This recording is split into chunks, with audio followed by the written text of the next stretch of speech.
जय महाराष्ट्र मित्रांनो, आज होती मागी गणेश जयंती म्हणून आम्ही सगळे गेलो होतो आमच्या मिंकूच्या मामाच्या घरी. कारण पहिल्यांदाच गणपती बसणार होता मागी गणेश जयंतीचा मिंकूच्या मामाच्या घरी. तर मग आम्ही सगळेजण गेलो गणपती आणायला गणपतीच्या ठिकाणी. गणपतीची मूर्ती आम्ही घेतली पाटावर बसवून. मूर्ती फारच सुंदर आणि देखणी अशी मूर्ती होती जी सगळ्यांना बघताच क्षणी आवडेल. तर आम्ही घेतली मूर्ती, पूजा केली आणि निघालो गाडीमध्ये ठेवायला, कारण जायचं होतं आपल्याला घरी गणपती घेऊन.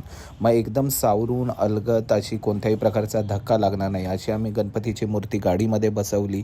कसलाही प्रकारचा धक्का न लागता आम्ही बिल्डिंग खाली आलो, गाडी लावली, अलगद मूर्ती बाहेर काढली, घरी जाऊन ठेवली.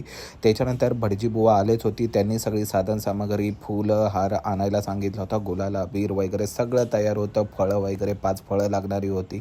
मग मग काय मिंकूच्या मामा आणि भटजी बुवांनी मूर्तीची प्राणप्रतिष्ठापना केली. सगळी तयारी एकदम सुंदर झाली होती.